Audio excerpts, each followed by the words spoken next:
O MG Responde desta terça-feira vai falar sobre procedimentos estéticos. O inverno é considerado a melhor época do ano para esse tipo de tratamento, que não para de crescer no Brasil. São muitas as opções no mercado do rejuvenescimento. Os procedimentos desafiam o tempo, driblam a gravidade.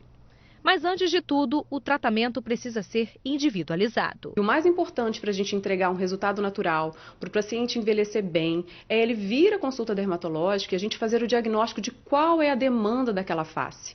Como aquele paciente está envelhecendo, quais são os seus pontos de fragilidade, onde a gente pode intervir para entregar um resultado realmente elegante para aquele paciente. Segundo a Sociedade Brasileira de Dermatologia, o número de procedimentos estéticos cresceu 390% no primeiro trimestre de 2022, comparando com o ano anterior. E os dados mostram também que o número de harmonização facial passou em 5 anos de 76 mil para 256 mil procedimentos por ano. A nossa face não é apenas a pele, né, essa superfície que a gente está visualizando. A gente tem a pele, que é subdividida em várias camadas, é a epiderme, a derme, a hipoderme. A gente tem a gordura facial, que traz o contorno para o rosto, a musculatura, o suporte ósseo. E cada procedimento vai intervir em um desses panoramas. Segundo a dermatologista, o estilo de vida do paciente pode impactar na durabilidade do procedimento. Prática regular de atividade física, uma alimentação rica em alimentos antioxidantes, anti-inflamatórios, né, evitando o processo de glicação da pele, que é o processo de degradação do colágeno, né, pelo excesso de carboidratos, de refinados, de açúcares, vai ser a base, o alicerce aí do envelhecer mais saudável. No inverno, a procura pelos procedimentos estéticos aumenta ainda mais. Nesta clínica, as técnicas mais procuradas nesta época são as aplicadas no rosto. A Lara veio fazer uma limpeza de pele com microagulhamento. Primeiro, os poros são dilatados com a ajuda do vapor de ozônio. Este outro aparelho ajuda a retirar as células mortas da pele. A limpeza de pele a gente sempre utiliza antes de qualquer procedimento facial, né? A limpeza a gente vai desobstruir os poros, melhorar o aspecto dessa pele, tratar os cravos, acnes, né? Então, assim, no geral, a limpeza de pele é recomendada antes de qualquer procedimento facial. Com a pele pronta, hora do microagulhamento. É isso mesmo, são microagulhinhas que são inseridas na pele. A gente vai tratar várias coisas, manchas, marcas de expressão, poros dilatados. Essas microagulhas, elas são inseridas na pele, estimulando os fibroblastos que produzem mais colágeno. Então a gente tem um estímulo de colágeno muito grande quando a gente microagulha. É tranquilo, não dá para sentir nada não.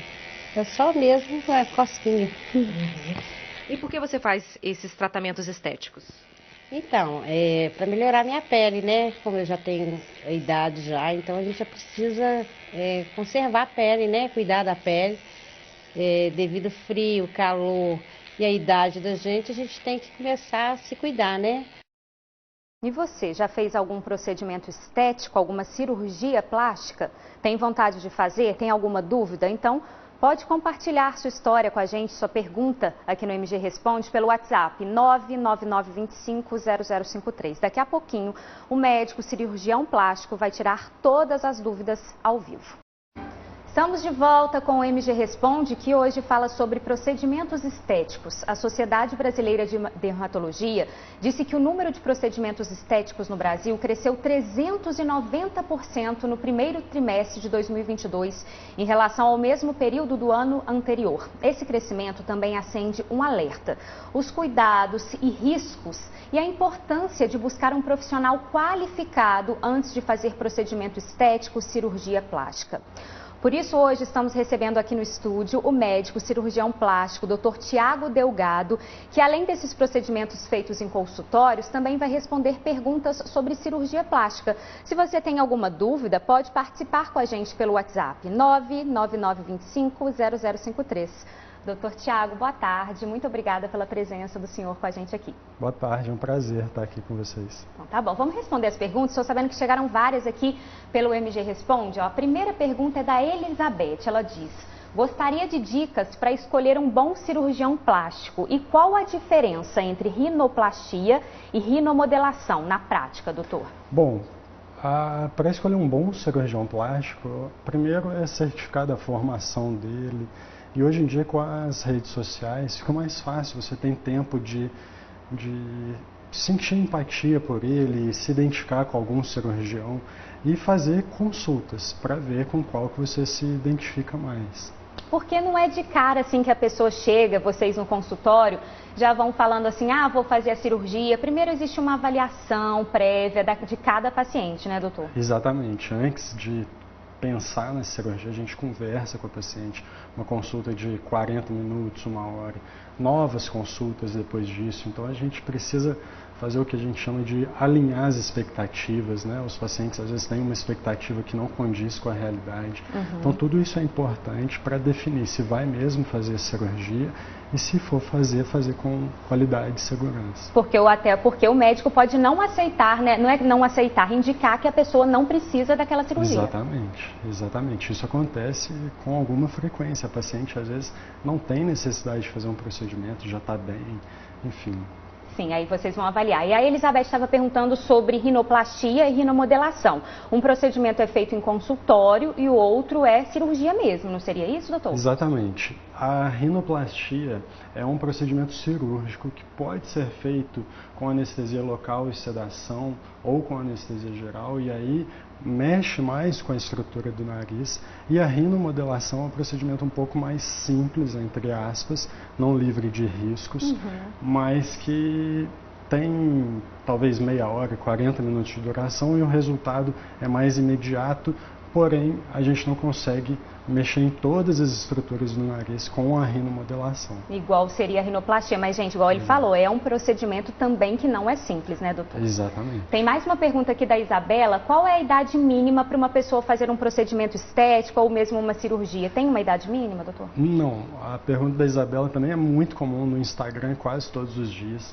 Então não tem uma idade mínima para fazer cirurgia plástica. O ideal é que a gente avalie o desenvolvimento da pessoa. Então tem menina que vai se desenvolver com 15, 16 anos. Sim.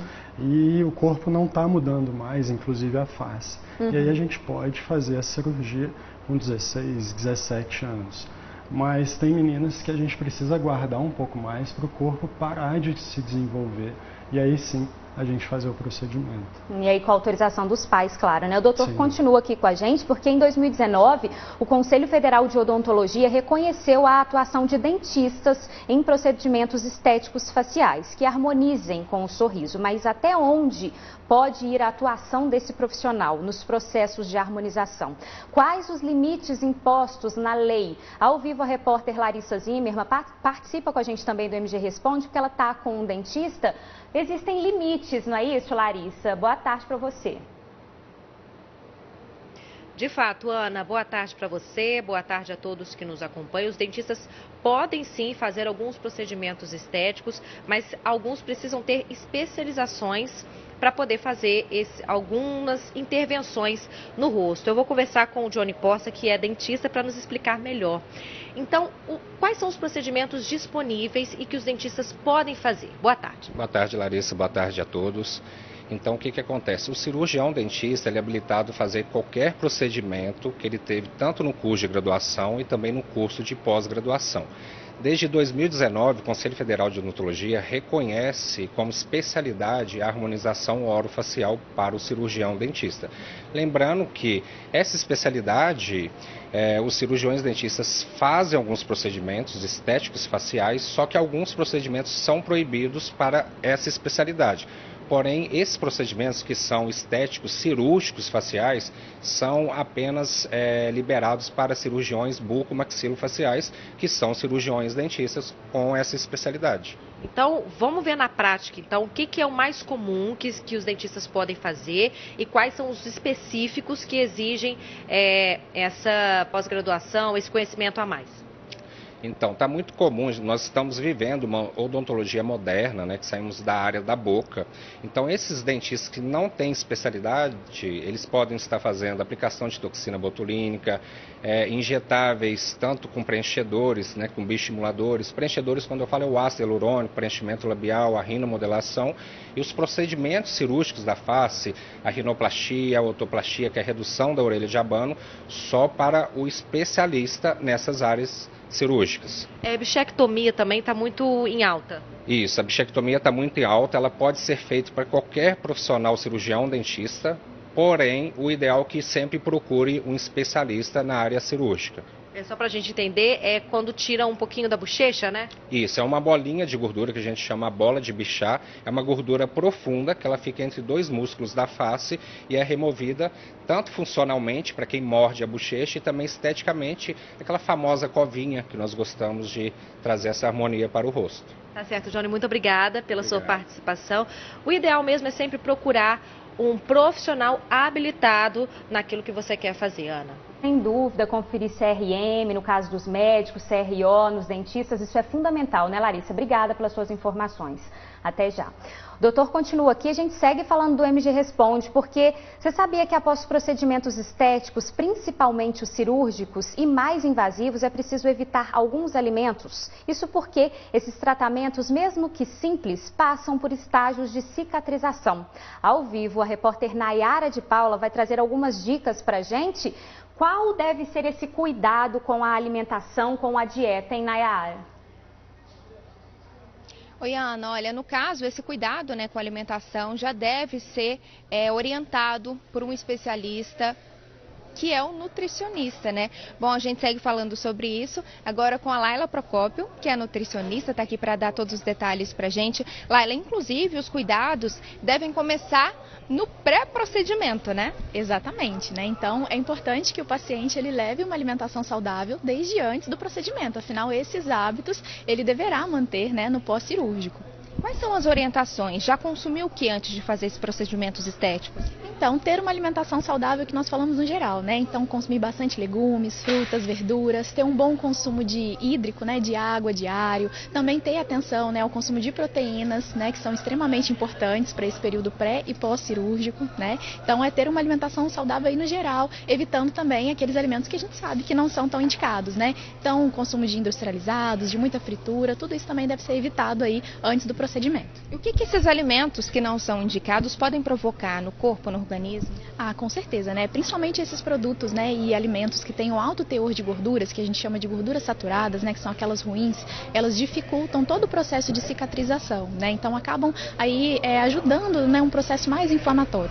Um outro ponto importante também é que produtos prontos de mercado, que a gente chama de industrializados, eles têm um alto teor de sódio. Então isso também é ruim, principalmente no pós-cirúrgico, né? Aumentando aí a retenção de líquida, né, de hídrica, e isso também acaba fazendo com que o paciente tenha uma recuperação pior no pós-operatório. Bom, aproveitando que a gente fala ao vivo do mercado municipal de Juiz de Fora, a Laila separou aqui pra gente alguns alimentos que são indicados para serem consumidos, né, no pós-procedimentos estéticos. Com certeza. Um dos principais nutrientes que a gente precisa pensar, se tratando aí do pós-cirúrgico, é principalmente o consumo de proteínas. Aqui eu separei os ovos, né, e algumas proteínas de origem vegetal, como o feijão e a Ora Pronobis, exatamente porque, como eu falei, as proteínas elas são extremamente importantes para o processo de cicatrização, né? Também é importante a gente dar um suporte para o nosso sistema imune. Então, consumir legumes e verduras alaranjados, que são ricos em vitaminas A, também é importante nesse momento. Algumas frutas cítricas, né, também são indicadas, né, a gente consumir, exatamente porque são fontes de vitamina C e também vão, né, ser suporte para o nosso sistema imune. Mas claro, né, que é importante ter uma alimentação saudável no geral. Então também separei alguns folhosos, né? Aqui tem alface, tem couve, como aí uns exemplos, né? Tem tomate também. Então ter uma alimentação realmente rica nesses nutrientes, ter uma boa ingestão de água para evitar nessa retenção hídrica aí no pós-operatório, né? Então ter realmente todos os cuidados aí relacionados a uma alimentação saudável. Muito obrigada, viu, pelas dicas, pelas informações. Ana? Obrigada, Nayara, pelas suas informações. Realmente importante essa alimentação no pós, né, doutor? Exatamente. O cuidado do paciente no pré e no pós é fundamental para o sucesso da cirurgia. E a gente tem mais perguntas aqui para o cirurgião plástico, doutor Tiago, que continua aqui com a gente. Doutor, vamos ver aqui, ó, o Romero Henrique. Em relação aos procedimentos estéticos, qual a melhor forma de você procurar um profissional sem riscos? Pois temos visto um aumento nas procuras, mas com muitos procedimentos dando errado e arriscando a própria vida. É o que a gente falou de pesquisar, né, doutor? Exatamente. Na verdade, todo procedimento tem risco, né? Nenhum procedimento é livre. Por isso é importante ter um profissional bem formado, com experiência, e aí procurar referências de conhecidos, de amigas, procurar hoje em dia nas redes sociais, a gente consegue identificar pessoas boas e fazer as consultas, né? Não fazer uma consulta só. Eu sempre falo com as minhas pacientes, vá em outros médicos, escuta várias opiniões, para conseguir escolher alguém com qualidade. Isso é bacana, porque é um tempo que você vai ter que conviver com aquele médico, porque não é só o momento da cirurgia, tem o pós, né, doutor? Exatamente. O pré, a gente brinca que é um casamento. O cirurgião, ele vai cuidar da paciente para o resto da vida. Sim, com toda certeza. Vamos ver mais aqui a pergunta da Simone, do bairro Granbury. Existe alguma restrição para procedimentos estéticos ou mesmo, né, cirurgias durante a gravidez? Bom, cirurgia plástica, procedimento invasivo que a gente fala, a gente não recomenda fazer durante a gravidez, durante a gestação. Sim. Agora, alguns procedimentos dermatológicos, aí sim, podem ser feitos dependendo do trimestre, né? Mas aí é consultar o médico, né? Exatamente. Alguns procedimentos não podem ser feitos no primeiro trimestre, mas podem ser feitos nos próximos, então tem que avaliar com a dermatologista. E depois da gravidez, o bebê nasceu, quanto tempo depois pode ser feita, por exemplo, uma cirurgia plástica? Cirurgia plástica, na verdade, o corpo da mulher passa por algumas transformações depois da gestação.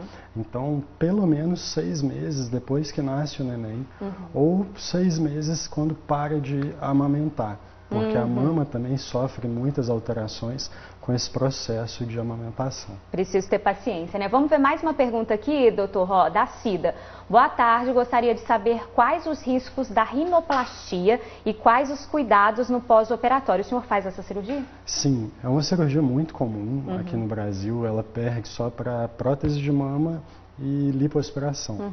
E os riscos, como todos os procedimentos, tem todos os riscos, por isso a importância de fazer com segurança, mas desde o risco do paciente não gostar até riscos mais graves, que são extremamente raros, podem acontecer. E ela perguntou dos cuidados no pós-operatório. Os cuidados geralmente são envolvidos nos primeiros 6 meses, que é o período que o nariz ainda está mais inchado. Então tem que tomar cuidado para não ter algum trauma, usar o curativo certinho durante o período que o cirurgião recomendar. Tá vendo, gente? É muito tempo, 6 meses, tem que cuidar, não é uma coisa assim de uma hora para outra, é um procedimento. Gente, o doutor Tiago vai continuar com a gente aqui, porque a gente vai responder outras perguntas, a gente só vai mudar de assunto 1 minutinho e já já o senhor volta, tá?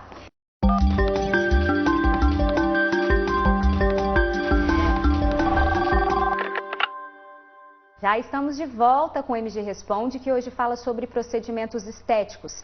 Estamos recebendo o cirurgião plástico, Dr. Tiago Delgado. Agora, doutor, há quem diga que o excesso de mudanças para alcançar um ideal de beleza é reflexo de sérios problemas psicológicos. Mas tem gente que defende justamente o contrário. Se sentir bonito é uma forma de autocuidado e pode beneficiar a nossa saúde mental. Por isso a importância, gente, de um acompanhamento psicológico também, antes e depois de cirurgias, procedimentos. Vou chamar novamente a repórter Thaís Fulin, que agora está com uma psicóloga. Thaís, a gente queria saber, né, quando que acende aquele alerta, se é excesso ou não, quais os cuidados? Então, Ana, quando a pessoa tem algum distúrbio de imagem, né, pode ser que ela acabe se tornando viciada em procedimentos estéticos. E aí, né, que acende aquele alerta, aí que a pessoa deve tomar cuidado. Por isso eu estou aqui agora com a Eliane Miranda, que é psicóloga, e vai falar sobre isso com a gente. Eliane, boa tarde. Um dos distúrbios de imagem, né, que pode causar esse vício em procedimentos estéticos é o chamado transtorno da dismorfia, né? O que é isso? Explica pra gente. Boa tarde. Então, o transtorno da dismorfia aparece quando a pessoa tem uma preocupação excessiva com a própria imagem. Então, ela olha para o espelho, se percebe de uma forma totalmente desconectada da realidade. Então, ela fica o tempo todo preocupada com esse defeito que ela enxerga em si mesma. Às vezes, ela pode exagerar de uma forma muito grandiosa e, a partir daí, ela começa a procurar, né, excessivamente procedimentos estéticos. Quer dizer, ela nunca está satisfeita. Nunca. Isso gera um sofrimento enorme, uma dor existencial, porque ela nunca vai estar satisfeita com a sua própria imagem. Então ela vai ficar muito tempo no espelho, ela vai ter comportamentos onde ela vai mostrar, pontuar o tempo todo esse defeito. Geralmente, o que causa isso? Então, são vários fatores, né? Então, é uma questão mais interna, onde ela, né, às vezes fica se comparando, ela busca um padrão inacessível de beleza, ela fica projetando como ela deveria ser. Então, são várias dores, comparação, inferioridade. E aí a pessoa vai fazendo um procedimento estético atrás do outro, às vezes até sem precisar, né? Isso, aí acaba que às vezes ela fica até deformada de tantos procedimentos que ela entra e nunca ela vai se sentir satisfeita. E aí, qual a recomendação que você dá para essa pessoa? Tem um tratamento para isso? Então, primeiro, ela precisa ter a consciência de que ela está com esse transtorno que é muito difícil. Então, a gente pede, né, para as pessoas que estão à volta dela, que comece a falar sobre isso, a buscar ajuda, a trazer essa consciência para a pessoa, para que ela possa buscar um profissional psicólogo e um psiquiatra para que ela faça esse tratamento. Eliane, muito obrigada pelas informações. Então, gente, buscar o atendimento psiquiátrico e psicológico é muito importante e, como a Eliane falou, a rede de apoio também é muito importante para ajudar a pessoa a perceber que ela tem aquele problema. Eu volto com você, Ana. Às vezes a pessoa não está percebendo, mas algum familiar, né, Thaís? Obrigada pelas suas informações. Até porque, doutor, é uma rede de apoio, não é só o médico, né? São vários profissionais juntos. Vamos agora fazer uma pergunta, doutor Tiago continua aqui com a gente, que a gente recebeu muitas dúvidas sobre a lipo HD, que está em alta agora, na moda. O senhor, eu sei que faz no consultório. Como que funciona? Qualquer pessoa pode fazer esse tipo de cirurgia? Bom, primeiro a lipo HD é a lipo de alta definição, high definition, que é aquela que simula os gominhos. Então, não é para qualquer pessoa, não faria sentido, por exemplo, uma pessoa ter o abdômen super definido, sendo que ela não tem um porte mais atlético.